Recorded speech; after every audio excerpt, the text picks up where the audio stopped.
செங்கல்ல இருந்து சுண்ணாம்பு வரைக்கும் கஸ்டமருக்கு நாம தானே கேரண்டி. கான்ட்ராக்டர் குமார் மாதிரி ஆளுங்களுக்கு தான் ஜிபிஆரின் டிஎம்டி கம்பிகள்.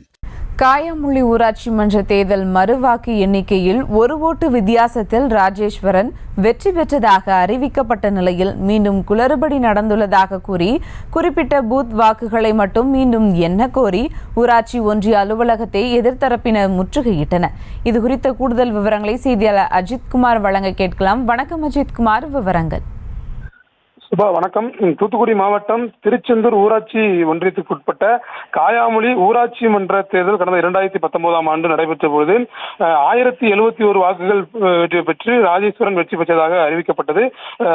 எதிர்த்தரப்பான முரளி மனோகர் 1070 வாக்குகளும் பெற்றுள்ளார். இந்த நிலையில் வாக்கு எண்ணிக்கையில் குளறுபடி நடைபெற்றதாக தூத்துக்குடி மாவட்ட நீதிமன்றத்தில் வழக்கு தொடர்ந்தார். இந்த நிலையில் மறு வாக்கு எண்ணிக்கையானது இன்று நடைபெற வேண்டும் என மாவட்ட நீதிமன்றம் அறிவித்தது. இந்த நிலையில் இன்று காலை மறு வாக்கு எண்ணிக்கை நடைபெற்றது. இந்த நிலையில் 1069 வாக்குகள் பெற்று ராஜேஸ்வரன் வெற்றி பெற்றதாகவும் 1068 வாக்குகள் முரளி மனோகர் வெற்றி பெற்றுள்ளதாகவும் தேர்தல் நடத்தும் அலுவலர் அறிவித்துள்ளார். இந்த நிலையில் மீண்டும் வாக்கு எண்ணிக்கையில் குளறுபடி ஏற்பட்டுள்ளது.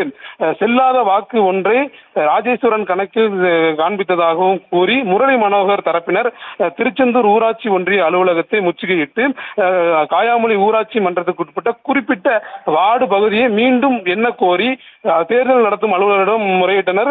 அவர்கள் இந்த கோரிக்கையை ஏற்காத பொருட்டு ஊராட்சி ஒன்றிய அலுவலகத்தின் முன்பு மீண்டும் எண்ண வேண்டும் என கோரிக்கை வைத்து முற்றுகை போராட்டத்தில் ஈடுபட்டு வருகின்றனர். சுபா, விவரங்களுக்கு நன்றி. கட்டுற கம்பில இருந்து அடிக்கிற ஆணி வரைக்கும் எல்லாம் குவாலிட்டியா இருக்கணும்ல. பிரகாஷ் போன்றவர்களுக்காகவே ஜிபிஆரின் டிஎம்டி கம்பிகள்.